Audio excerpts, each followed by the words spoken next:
أعوذ بالله من الشيطان الرجيم بسم الله الرحمن الرحيم قد نرى تقلب وجهك في السماء فلنولينك قبلة ترضاها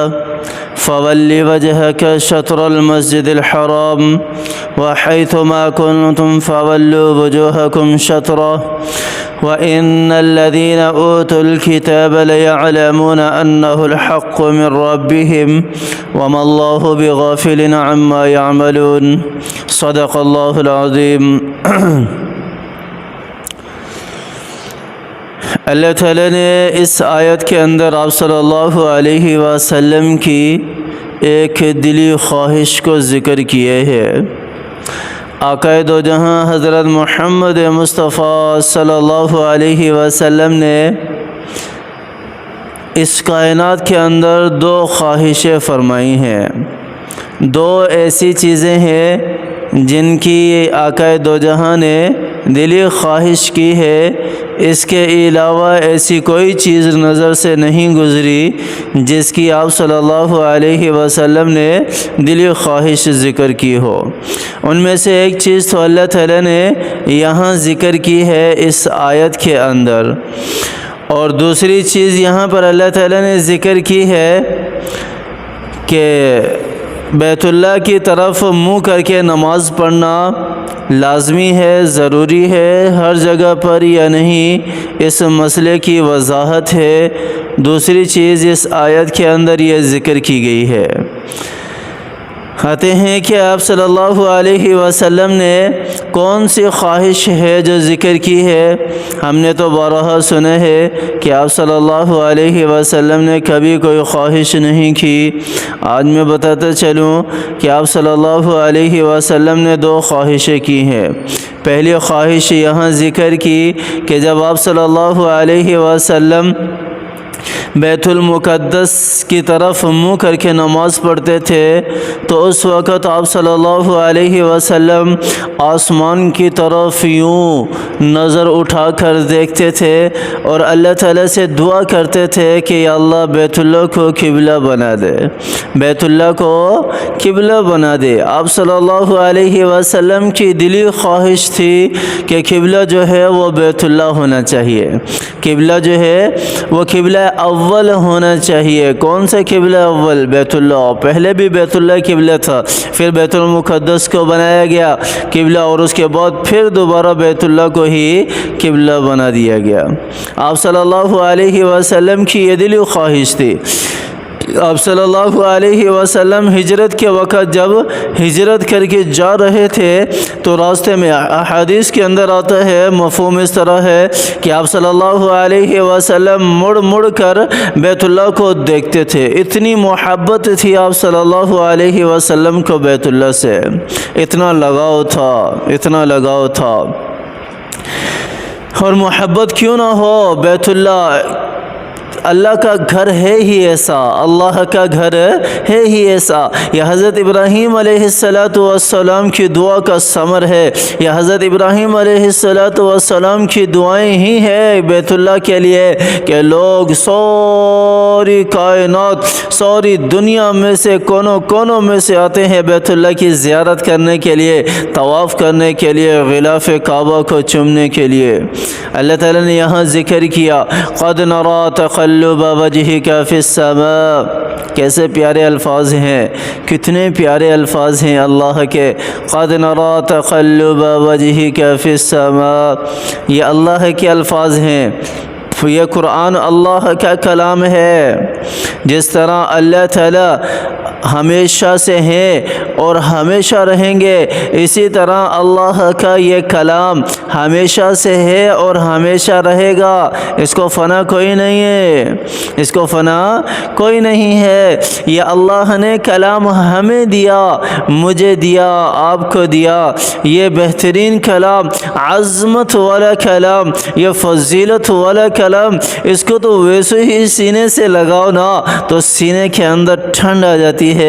اور سکون مل جاتا ہے، اطمینان مل جاتا ہے۔ ایسی تاثیر میرے اللہ نے اس قرآن کے اندر رکھی ہے، ایسی تاثیر ہو بھی تو کیوں نہ ہو، یہ میرے اللہ کے الفاظ ہیں، یہ میرے معبود کے الفاظ ہیں، جس کی میں عبادت کرتا ہوں اس کے الفاظ ہیں، جس کو میں اپنا مالک مانتا ہوں اس کے الفاظ ہیں، جس کو میں اپنا رازق سمجھتا ہوں یہ اس کے الفاظ ہیں، یہ اس کے ادا کیے ہوئے الفاظ ہیں۔ اور ذرا ہم تھوڑا سوچے تو صحیح نا کہ اللہ نے کیسی چیز ہمیں دی ہے اور ہمیں اس کی کوئی قدر ہی نہیں ہے، ہمیں اس کی کوئی قدر ہی نہیں ہے۔ قد نرى تقلب وجهك في السماء، آپ صلی اللہ علیہ وسلم کو اللہ تعالیٰ کہہ رہے ہیں اے میرے محبوب، اے میرے محبوب، بیت اللہ کو قبلہ بناؤں گا تو آسمان کی طرف اٹھا کر سر اٹھا کر دیکھتے ہیں اور دعائیں مانگتے ہیں نا، فَلَنُوَلِّيَنَّكَ قِبْلَةً تَرْضَاهَا، ہم ان قریب اس کو دوبارہ لوٹا دیں گے آپ کی طرف، آپ راضی ہو جاؤ گے۔ فَوَلِّ وَجْهَكَ شَطْرَ الْمَسْجِدِ الْحَرَامِ، اللہ تعالیٰ نے حکم نازل کر دیا کہ آج کے بعد سارے جو ہیں وہ بیت اللہ کی طرف منہ کر کے نماز پڑھیں گے، کعبہ کی طرف منہ کر کے نماز پڑھیں گے۔ وَحَيْثُ مَا كُنتُمْ فَوَلُّوا وُجُوهَكُمْ شَطْرًا، دنیا کے کسی بھی کونے میں کوئی بھی مسلمان کیوں نہ ہو، اس کے اوپر لازم ہے کہ وہ بیت اللہ کی طرف منہ کر کے نماز پڑھے، وہ قبلہ اول جو ہے بیت اللہ اس کو اپنا قبلہ مانے۔ یہاں پر مسئلہ یہ ہے کہ بندہ سفر میں ہو، سواری پر ہو، پتہ نہ چلے کہ قبلہ کس طرف ہے، تو آیا اس وقت قبلے کی طرف منہ کر کے نماز پڑھنا ضروری ہے؟ یا کسی ایسی جگہ پر ہے بیابان کے اندر ہے جہاں کوئی قرب و جوار میں کوئی ایسا انسان بھی نہیں ہے کہ جسے پتہ ہو کہ قبلہ کس طرف ہے، تو وہاں پر کس طرف منہ کر کے نماز پڑھنی چاہیے، وہاں کس طرف منہ کر کے نماز پڑھنی چاہیے؟ تو اس کا جواب یہ ہے کہ سب سے پہلے بندے کو حتی الامکان کوشش کرنی چاہیے کہ قبلے کا معلوم ہو جائے کہ قبلہ کس طرف ہے۔ آج کل تو کمپاس آ رہے ہیں، اس کے ذریعے تو آسانی سے پتہ چل جاتا ہے قبلہ کس طرف ہے، لیکن ہر کوئی اس کو حاصل نہیں کر سکتا، اس تک نہیں پہنچ سکتا۔ اس کے باوجود بھی بندے کو سب سے پہلے حتی الامکان یہ کوشش کرنی چاہیے کہ اس کو معلوم ہو جائے کہ قبلہ کس طرف ہے، کسی سے پوچھ لے، معلوم کر لے۔ اور پھر بھی اگر معلوم نہیں ہوتا اور نماز کا وقت بھی جا رہا ہے، پھر تحری کرے، یعنی اپنے ذہن کے اندر یہ غالب گمان کرے کہ قبلہ اس طرف ہے، پھر اس طرف منہ کر کے نماز پڑھ لے، پھر اگرچہ قبلہ اس طرف ہو یا نہ ہو اس کی نماز ہو جائے گی، اس کی نماز ہو جائے گی۔ یہ مسئلہ ہے۔ وَإِنَّ الَّذِينَ أُوتُوا الْكِتَابَ، لیکن جو